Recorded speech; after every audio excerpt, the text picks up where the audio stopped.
guys, I have Jana Varney for you.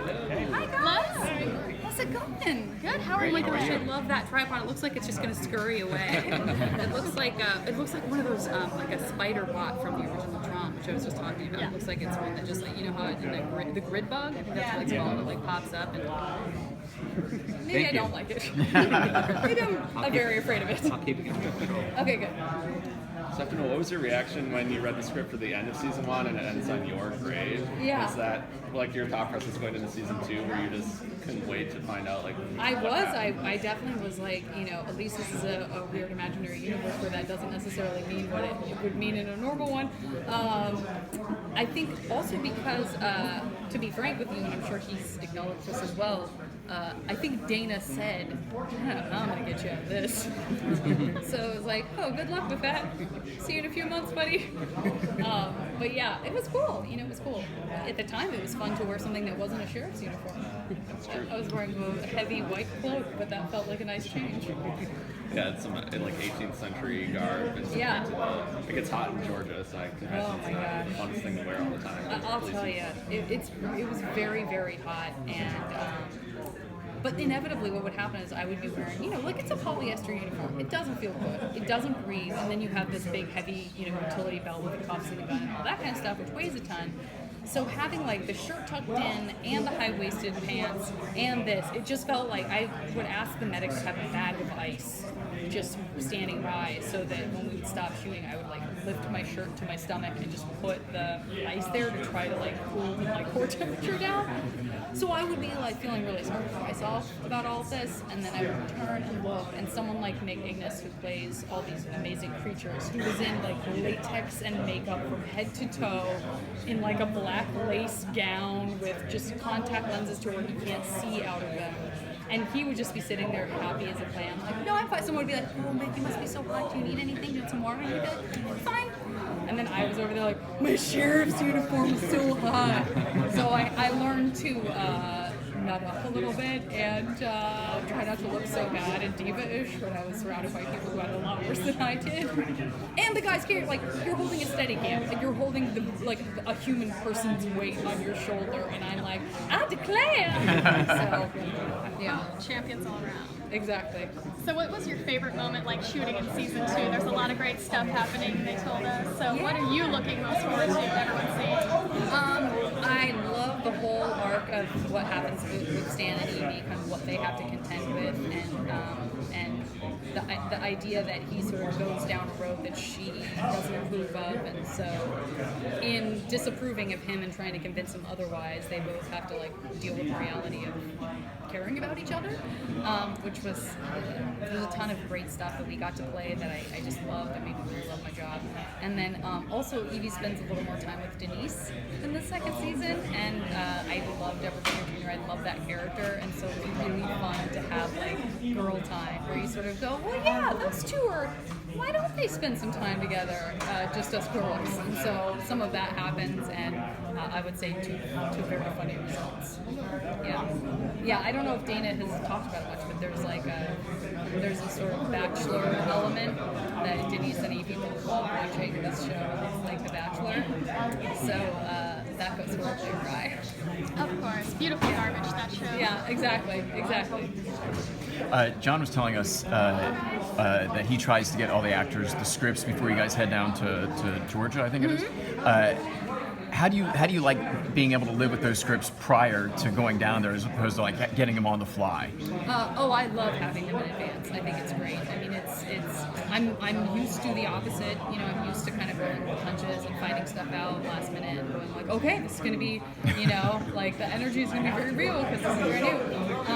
But especially for us, because we shoot out of sequence so much and we block shoot, so sometimes we'll be, it's like a dumb way to express this, but when you leave every day, you have an assistant director who has you sign out, right? You just clock out basically.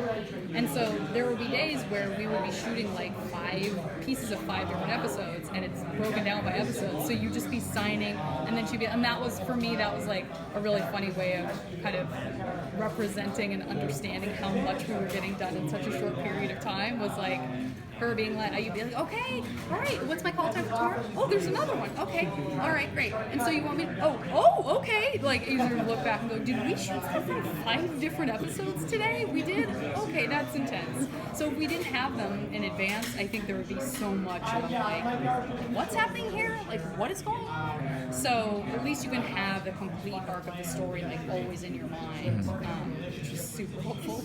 Super helpful. Yeah. Do you have? I don't know if we're going in line. Oh, no, I no. suddenly realized there's an organic. We're like, leapfrogging. It kind of just happens. Great. Yeah. Yeah. I was going to ask if you have a favorite or least favorite practical effect that was a problem or that you didn't enjoy working with people.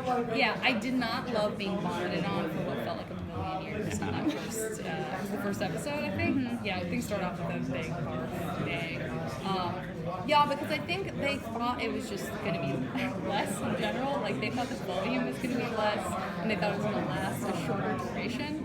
So when someone tells you what to expect, that's what you expect. I guess that works when it's like a doctor saying, like, you might feel a pinch, and then it's a really painful shot. It's like, well, okay, I get it. You didn't want me to like tense up or whatever. But this was, I was prepared for like a handful of seconds of being sprayed with the stuff, and it just kept coming out. It was going up my nose.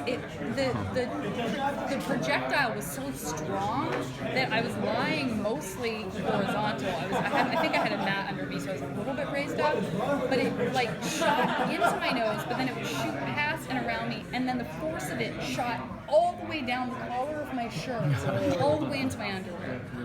Like, all my back. No one could understand why all the way down my back and then running down the backs of my legs. Why did I have this wound?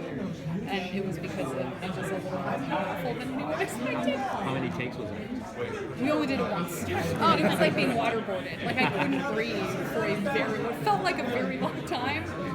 Yeah. And Dana came up and was like, I hate myself so much. I'm so sorry. I'm so sorry I came up with the scene when I was eating peanut butter in my pajamas in my kitchen. It seemed so funny then. Yeah, it had to be some fun cleanup. Yeah.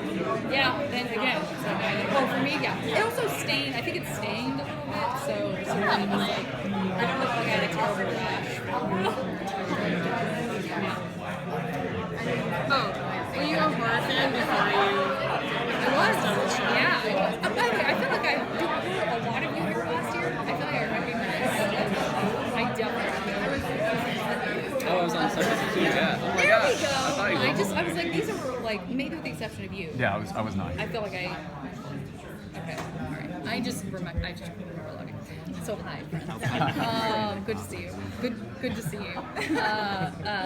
Horror fan, yes, very much so.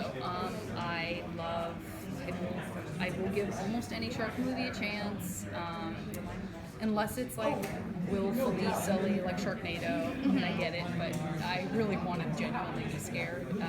Like, I love Deep Blue Sea still. I love the Aliens movies. I was telling these guys I'm struggling a little bit with how nihilistic and existentialist they've gotten, to the point where I feel like there's no point because it's just so depressing. So I still like things that I like having that, at least one character that you're like pulling forward. You know what I mean?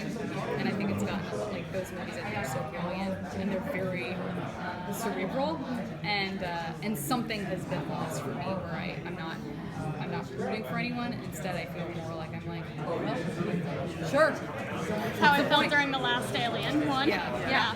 It's tough, but and I love horror comedy. I love everything that Edgar Wright ever did. Frost and that's right, isn't it? Okay, I just got scared for a second. I was like, wait, am I not? It's because of Mark Frost in Twin Peaks, because that's back. Suddenly the name Frost in Twin Peaks again. I have been watching Twin Peaks. It's a struggle.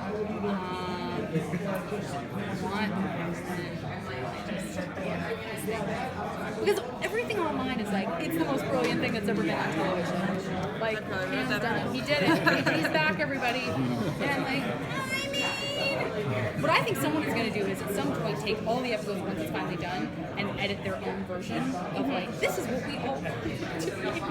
There can still be weird stuff in there. There can still be like the floating sphere and like the weird crab thing coming out of the whatever, hatching out of the. I'm fine with that. I just don't know if I need like. I think it's a lot right now. It's And a I lot would to work. take in. Of course, I would work with David Lynch in a Oh, yeah. second.